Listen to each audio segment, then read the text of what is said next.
पिताश्री, आप इस भूमि को प्रणाम क्यों कर रहे हैं?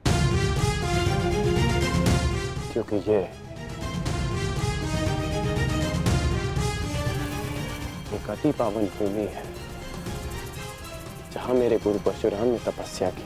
परंतु अब ये एक युद्ध भूमि है। अब यहां तपस्या नहीं, शत्रुओं का संहार होगा। एक योद्धा के लिए युद्ध भूमि उसकी कर्म भूमि, धर्म भूमि और यज्ञ भूमि होती है, मंदिर के समान पवित्र होती है। परंतु पिताश्री, मेरी दृष्टि में यह सोच एक योद्धा को युद्ध में निर्बल बनाती है। मेरा मानना है कि योद्धा जब तक क्रोधित ना हो तब तक वो प्रहार नहीं कर सकता। नहीं, क्रोध में किया गया प्रहार शत्रु से अधिक स्वयं को हानि पहुंचाता है।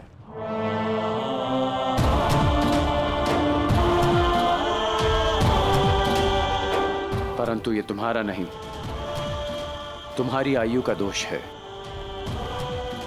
जब मैं भी तुम्हारी आयु का था तो ऐसा ही सोचता था। मेरे भीतर भी यही आक्रोश, यही क्रोध था।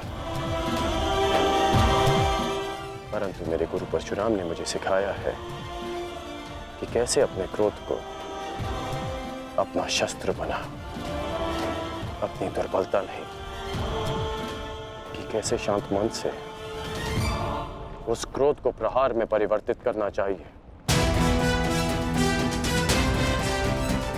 पुत्र, जब भी शत्रु सामने हो तो दृष्टि में अवश्य क्रोध रखो, परंतु मन शांत रहना चाहिए। परंतु पिताश्री, आज जो मैंने देखा वो तो कुछ और ही था। जब आप पांडवों के समक्ष थे, आपके दृष्टि में क्रोध नहीं था। कोई योद्धा कैसे अपने शत्रुओं को कोमल भाव से देख सकता है?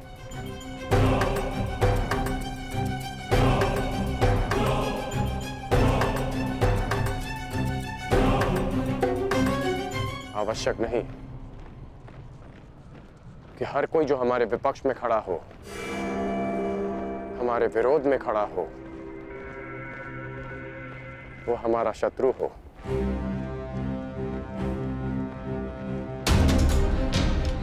शत्रु हमारे भीतर होता है, जो बीते कर्मों का फल बनकर हमें सर्प की भांति डसता है। इसमें कोई संदेह नहीं कि भीम सबसे बली है, प्रबल योद्धा है। परंतु यह भी निश्चित है कि कुमार धृष्टद्युम्न रणनीति में सबसे कुशल और प्रहार में सबसे गतिमान है। परंतु एक सेना के दो सेनापति कैसे हो सकते हैं धर्मराज? अब आप ही बताइए कि किसे सेनापति चुना जाए।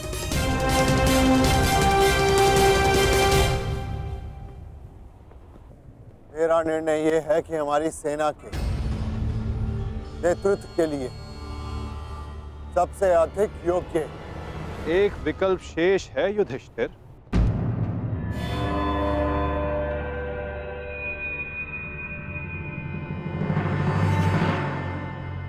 कौन वासुदेव? सेनापति पद के लिए भीम से अधिक कुशल और कौन हो सकता है?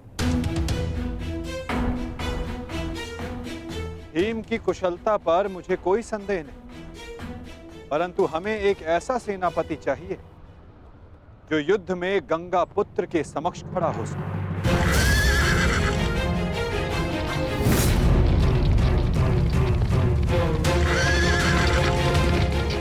वो जिनके कारण युद्ध में विजय हमारी हो, और वो केवल एक ही जो कौरवों के सेनापति गंगापुत्र भीष्म का सामना कर सकती है।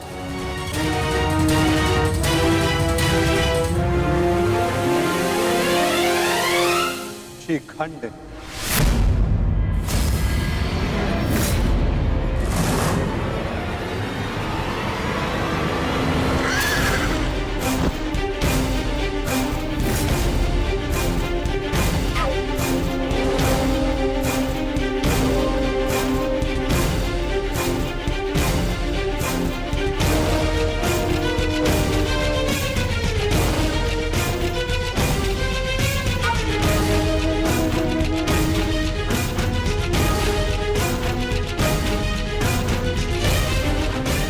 पाक। ये युद्ध केवल आपका नहीं, मेरा भी है। हर उसका है जिसको कौरवों के अन्याय से कष्ट हुआ है। और मैं वचन देती हूं, कौरवों को परास्त करने के लिए मैं पूरा प्रयास करूंगी। हर हर महादेव! हर हर महादेव! हर हर महादेव! हर हर महादेव! हर हर महादेव!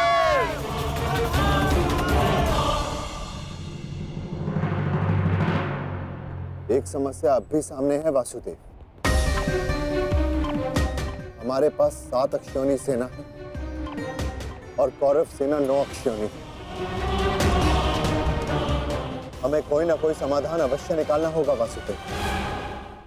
उन पांडवों के पास 7 अश्विनी सेना है और हमारे पास 9। चिंता करने की आवश्यकता उन्हें है, हमें नहीं। यदि तुम यूं ही बैठे बैठे आनंद मनाते रहोगे ना दुर्योधन, तो शीघ्र ही ये समीकरण बदल जाएगा।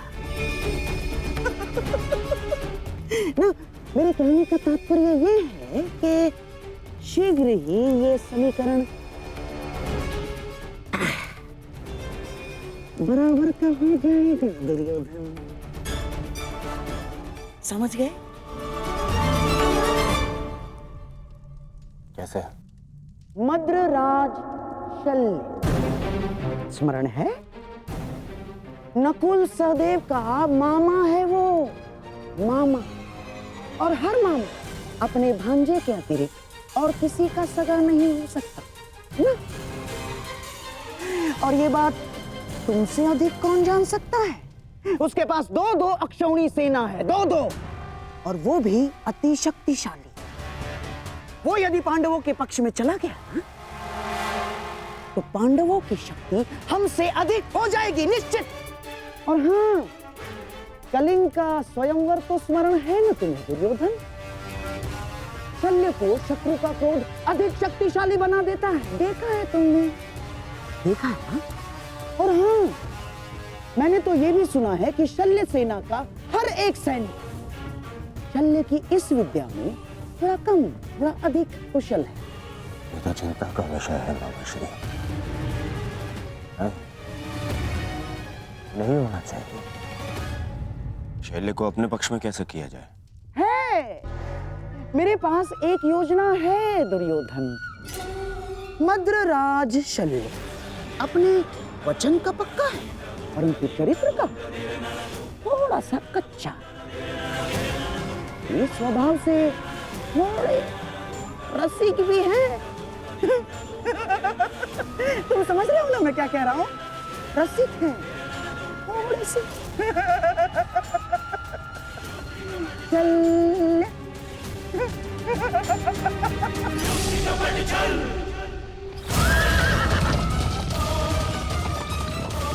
चीखता करो सारथी, पांडु के शिविर तक पहुंचने में और कितना समय लगेगा? हम शीघ्र ही वहां होंगे महाराज।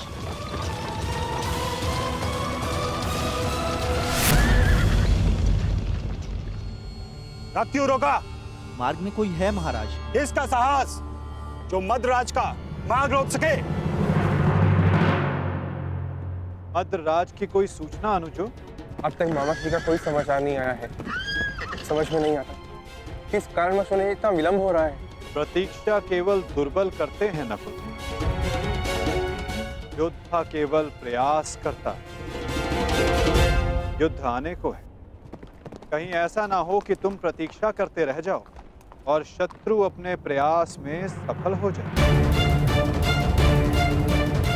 अभी युद्ध के नियम निर्धारित नहीं हुए हैं। किसे क्या, कब, कहां, कौन सी अनहोनी हो जाए,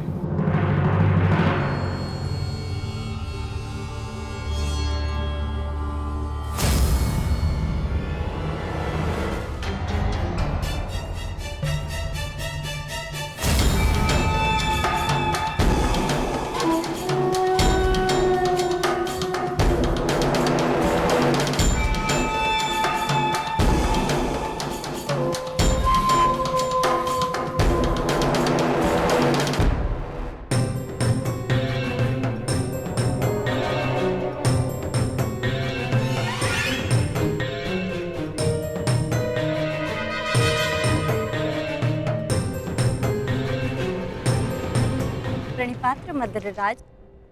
कौन है आप? आपकी सेविकाएं। आपकी यात्रा बहुत लंबी है, आपकी सेवा के लिए आए हैं, आपको आपके गंतव्य स्थान तक पहुंचाने। किसने आपको भेजा है? वासुदेव। वासुदेव? वासुदेव को हमारा धन्यवाद कहिएगा, परंतु मुझे आज विलम्ब हो रहा है। प्रणाम। मद्रराज, क्या आप हम दोनों को दंडवीर बनाना चाहते हैं?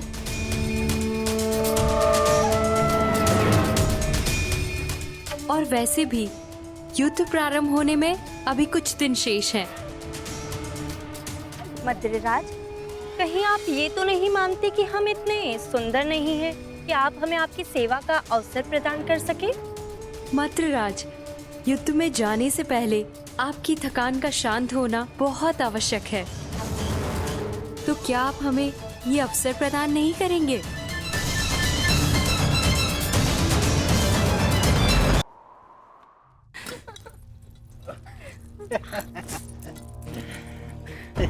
सेवा का आनंद ले रहे हैं ना? अवश्य। मुझे आशा नहीं थी कि वासुदेव भी इतने रसिक स्वभाव के हैं। महाराज, आपका ये पात्र मदिरा से रिक्त क्यों है?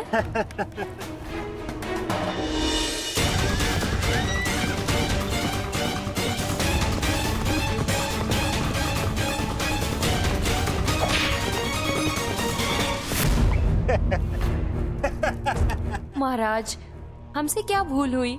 अभी तो आप युद्ध का आनंद उठाते रहे, लेकिन हमें भी तो आप अपनी सेवा का आनंद लेने दीजिए।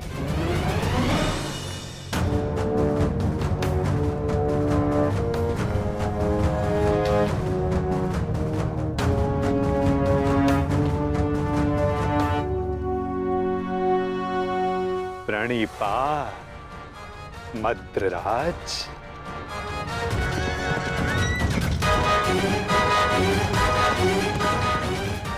आशा करता हूं कि इस वासुदेव से अतिथि सत्कार में कोई त्रुटि ना रह गई हो। नहीं नहीं वासुदेव, ये तो मेरे जीवन का सबसे उत्तम सत्कार था।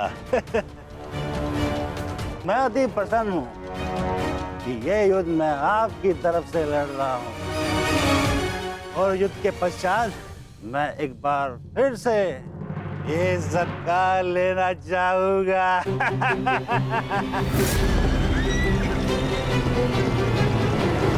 अवश्य, ऐसा सत्कार मैं आपका एक बार क्या कई बार करवाऊंगा, परंतु मैं आपसे आश्वासन नहीं मांग रहा हूं। मैं आपसे वचन चाहता हूं कि इस युद्ध में आप पूर्ण बल से और पूर्ण मनोयोग से हमारी सहायता करेंगे ना आप मद्रराज? आपको मेरे आश्वासन पे संदेह है?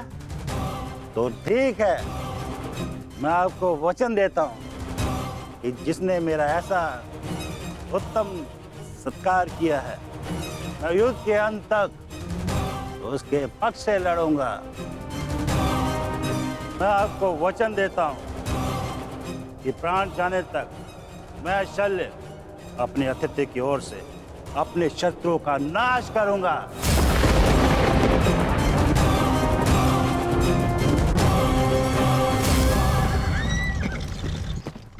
उत्तम, अति उत्तम। धन्यवाद मद्रराज, धन्यवाद। धन्यवाद मद्रराज, धन्यवाद।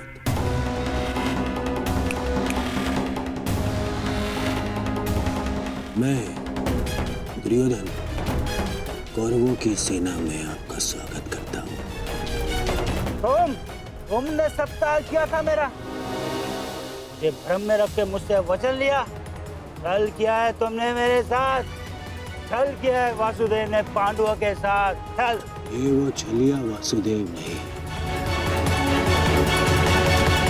ये है मेरा मित्र औंद्रिक वासुदेव।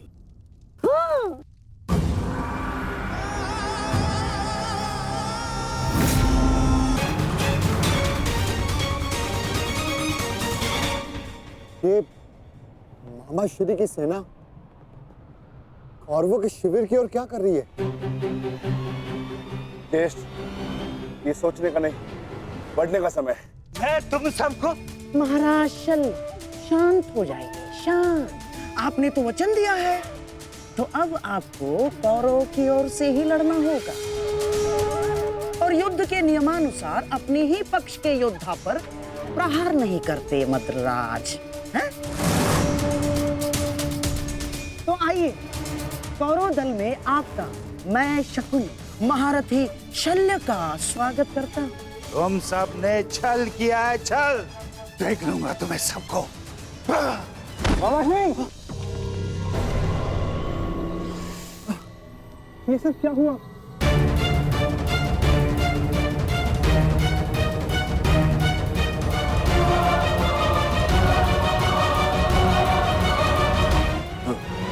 पुत्र नकुल, मैं मगधराज कदाचित हिचकिचा रहे हैं। आओ पांडु पुत्रों, मिलो कौरवों के नए सहयोगी से, महारथी महाराज शल्य से। तुम क्या सुन रहे हो मामा श्री? मुझे क्षमा करें, तुम्हारे मामा श्री के साथ बहुत बड़ा छल हुआ है।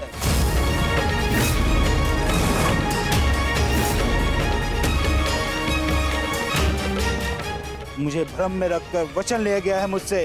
भ्रम से ही सही, परंतु आप वचन के भार से बद्ध हैं मद्रराज। दुर्योधन, तुमने हमारे साथ छल किया है। मामा श्री ने सबसे पहले हमें आश्वासन दिया था। शांत विकोदर, शांत। पांडवों को आश्वासन मिला था, परंतु कौरवों को वचन मिला है विकोदर, वचन। और वचन वचन होता है, उसे तोड़ा नहीं जा सकता। परंतु यदि महाराज शैल्य वचन भंजक होने का कलंक अपने मस्तक पर लेना चाहते तो वो यहां से जा सकते हैं। परंतु युधिष्ठिर, तुमने तो इस युद्ध को धर्म युद्ध का नाम दिया है, तो क्या तुम अपने मामा का वचन भंग करने का अधर्म अपने मस्तक पर लेना चाहोगे? बोलो युधिष्ठिर।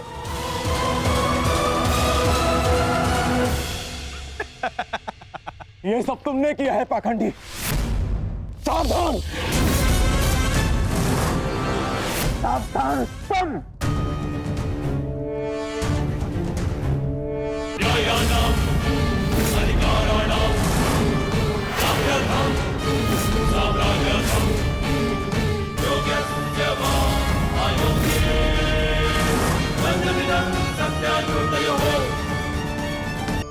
जल प्रकृति को इस संसार की सबसे अनूठी देन है। वो महासागर में भी मिलता है और मीठे तालाब में भी।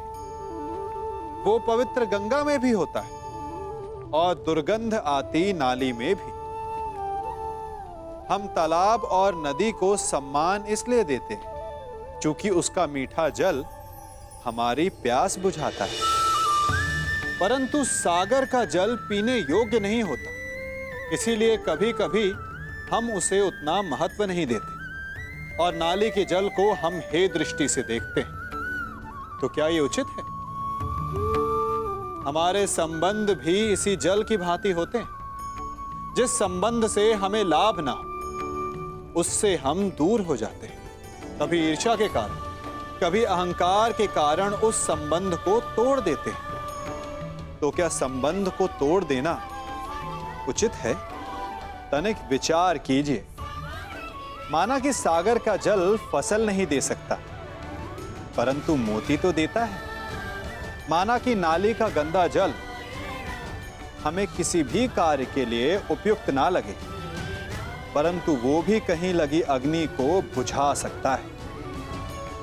ठीक इसी प्रकार प्रत्येक संबंध कहीं ना कहीं किसी न किसी परिस्थिति में उपयोगी हो सकता है।